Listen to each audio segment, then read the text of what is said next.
markets in trade yesterday, but it seems like today it's going to be one of those very, very somber starts. But let's see which way the stock-specific action actually heads. But amid all the GST reform talk that is currently going on, let's chat a little bit more about that and a lot more. We've got Shenu Agarwal, MD and CEO at Ashok Leyland, joining in on the show right now.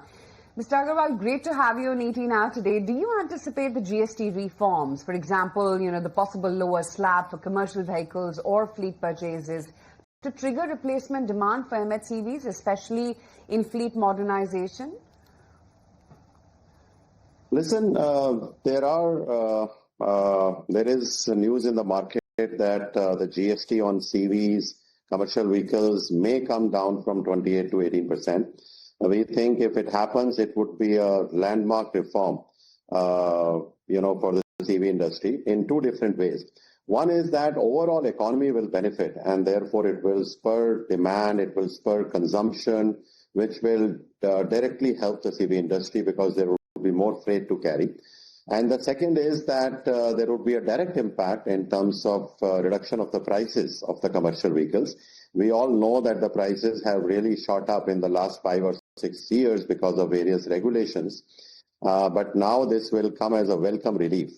And also there is a news that RBI is considering some measures to improve the credit access and credit supply to the automotive industry. And since most of our vehicles, the commercial vehicles, are financed, I think this would also add to that positive sentiment. We really hope that this will act as a big trigger in terms of the CV demand, in terms of future CV demand. We all know that commercial vehicles industry is at its highest aging right now in terms of the age of the vehicles, and therefore we were expecting or hoping for something to trigger that demand.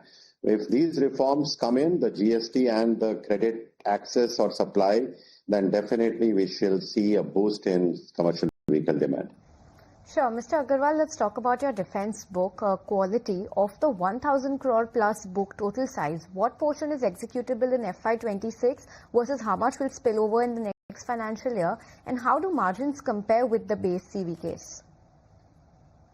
Yeah, on the defense, we have actually a very strong order pipeline. We have confirmed orders worth more than 1,000 crores. In addition to this, we have already won tenders worth 2,000 crores, for which we are awaiting the orders.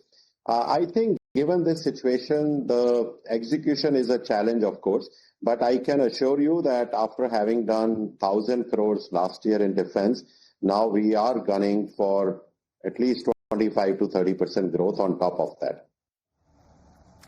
Shenu, are you seeing any pre-buy or post-buy digestion effects, let's say emission compliance or axle norms related, that could distort second half of FY26 demand?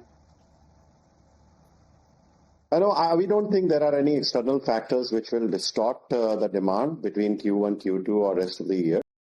If you look at Q1 last year, actually the CV industry was operating at a higher base because Q1 last year had grown by 5% on the MHCV side, and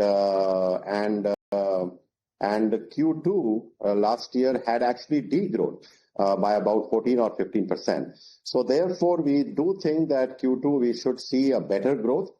Even Q1 was not too bad. The industry was down only by 1 or 2 percentage points, and that on a higher base, like I explained, of last year. But Q2 last year being a low base, I think we should see better response from the market in Q2. Right. And Mr. Agarwal, what about the approval rates, LTVs and yields trending for truck financiers? And is funding a constraint now for MHCV growth compared to LCVs? No, we are not facing any constraints on the funding side, really.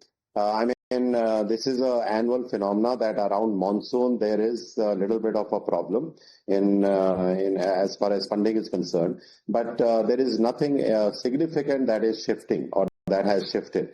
So we do believe that funding is going to be there.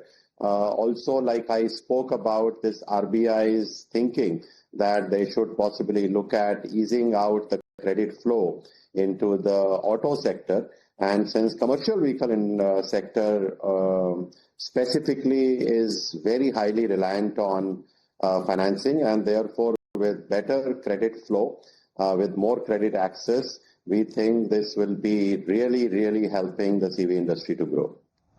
All right. And Mr. Agarwal, help us understand on the UK manufacturing exit that the company has recently executed. What cost savings are expected from ceasing operations by Q3, and how much of this will be structural versus how much of it is just a one-off cost?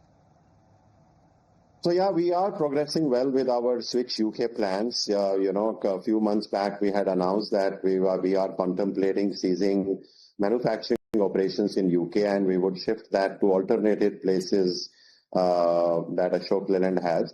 And that plan is progressing very well. I think within the next 30 to 60 days, that plan should be executed in full. And in terms of savings, you know that we were making about 2 to 3 million pounds of loss every month in that company, which with this action, we should now be able to minimize. Shenu, talking about your forward-looking business outlook, what is the FY 26-27 outlook for financials and the industry, including defense? Yeah, the outlook for FY26 is quite positive. I think on the overall industry side, especially in the MHCV industry, we think that the industry will grow by mid-single digits. Now, if some of these reforms like GST and the credit flow, credit access happen, of course, we'll get to know later, maybe next month or thereafter. But if these kind of reforms happen, I think it will be even more positive for the year. So I think we should just wait to hear more about these actions that the government or RBI is planning to take. But yeah, even without these, we are hoping for about a mid-single digit growth on the MHCV side. As far as the defense is concerned, like I said, we have a very strong order pipeline, and we are trying to put all our plans in place as far as execution of these orders is concerned. And we are hoping for about 25 to 30% growth in our defense top line in FY26. Right, Mr. Agarwal. Thank you so much for your time today. Good speaking with you.